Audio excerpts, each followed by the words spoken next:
Today we're going to be installing an AeroBox. Now this is my truck. I use it for work all the time. See back here I have a box full of construction materials. I have my straps, I have my battery powered tools, my scopes, some electrical supply tools, and over here my most important, I have a little bit of fishing tackle, my lures and box. I always keep here in the back seat of my truck. I have a fishing pole which I like to get back here with my AeroBox as well. So I'm looking to get all this stuff out of my back, get an AeroBox installed to store it, have easy access to it. Step one's coming right up.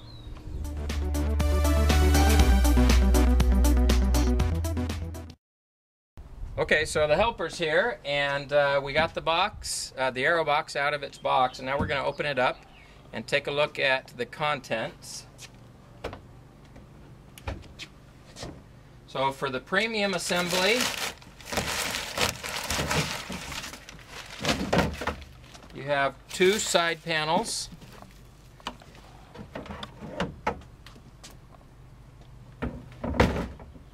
And it should come with two dividers. Your parts and instructions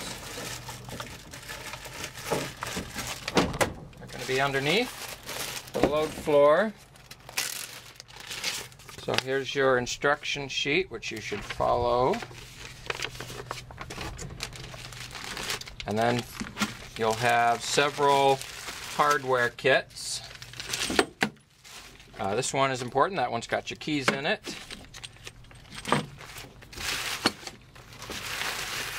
And some wheels.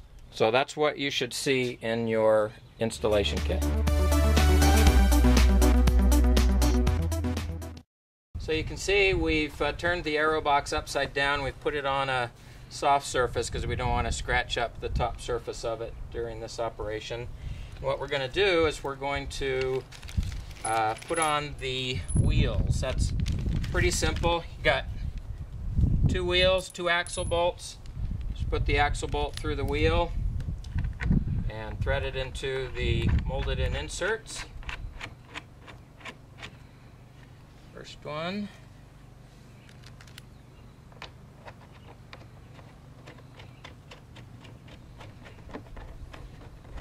This takes a 1/2 inch socket.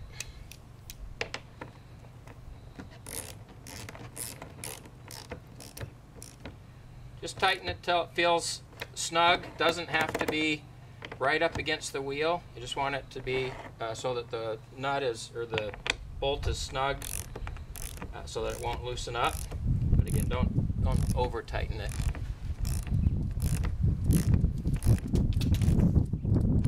There.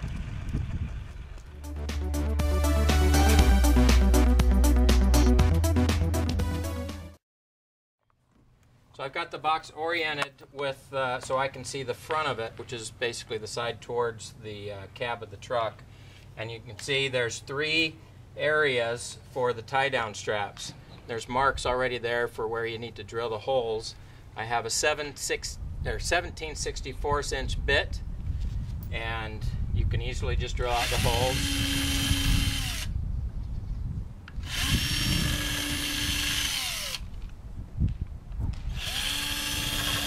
Okay, now I'm starting to take the hardware out of the hardware kits. You've got the bolts, washers, and the nuts, and then you have 3 of the tie-down rings. I'll just show you on one of them, and then it'll basically be the same operation for the other 2. So take it out of the plastic, stick a bolt through it, like so. Now we go to the inside of the box, around the other side.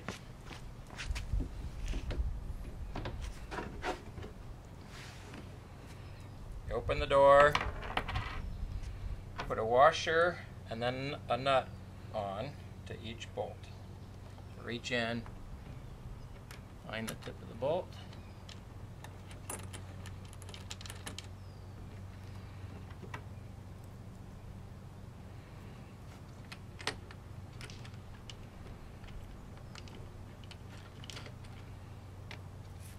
These are 7/16, so I've got a 7/16 wrench and a socket.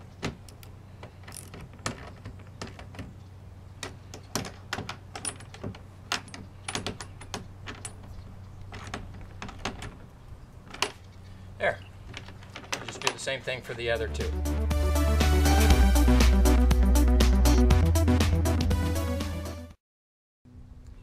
We've got the AeroBox in place, and Bill's going to slide each one of the side pods into position.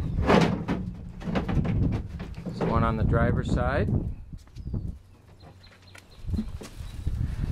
A little camera movement here.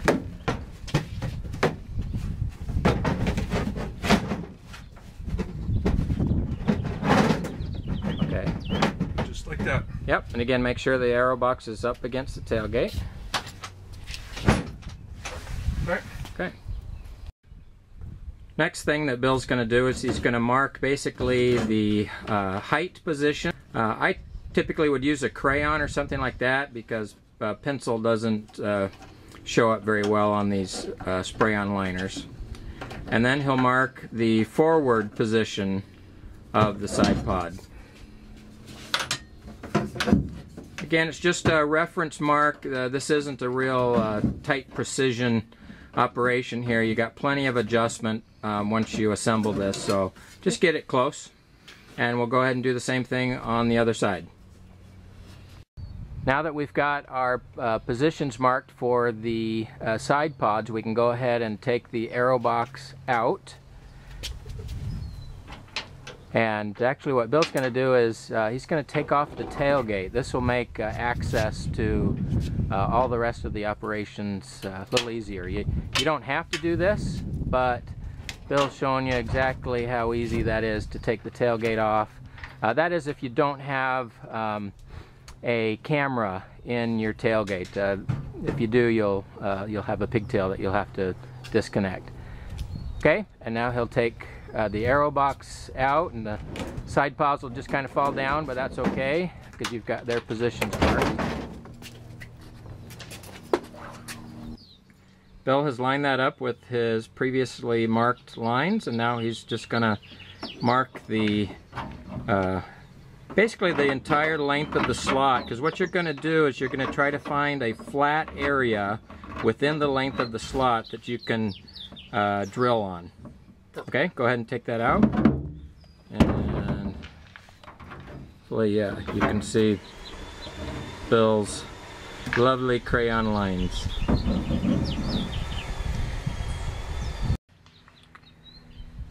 Okay, now that we've got our positions marked, Bill's going to go ahead and find a flat spot within the crayon line. Again, you wouldn't want to, you know, put a bolted location on an angled surface or in a divot or something like that. In this case, where he's at right now, we really don't have a choice. So he's going to put it there, and we'll show you a little bit later how to deal with that particular situation. Next step is to drill our holes. So now Bill's using that same 17/64" bit, and he's drilling pilot holes at each of the 3 locations where he center punched. When you're doing this, be careful that you don't go too far and get into the outer sheet metal. You obviously just want to get through the inner sheet metal here. Alright. The instructions call for a 17/32, but that doesn't come in most drill sets, so we're going to use a 1/2 inch drill bit and then kind of ream the hole out just a little bit. So Bill will go ahead and drill just the top hole at this point.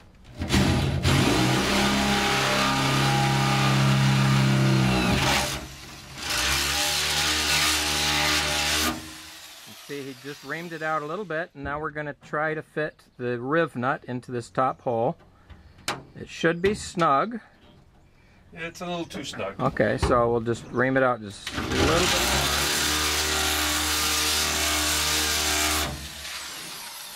Better to do this more often and in smaller increments and get it right.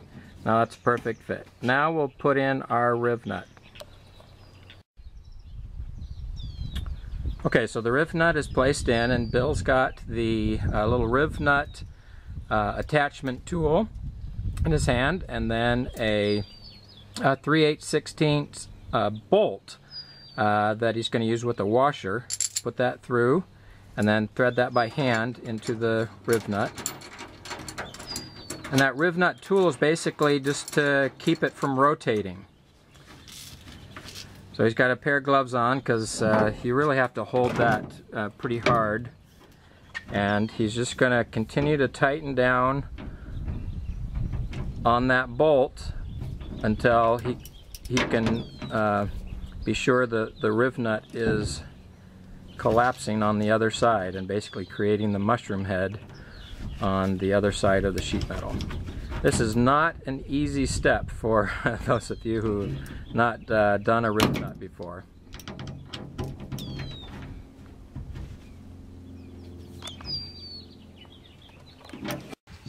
And you can check by basically taking this off.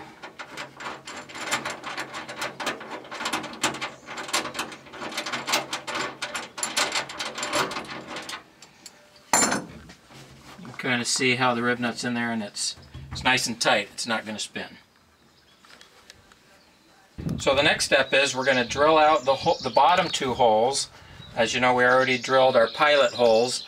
Now we're going to drill them out with a 25/64" bit, which is just basically one size up from 3/8, because we're going to be extending 3/8 threaded rod through here. So 25/64, and again we're just going to kind of hold it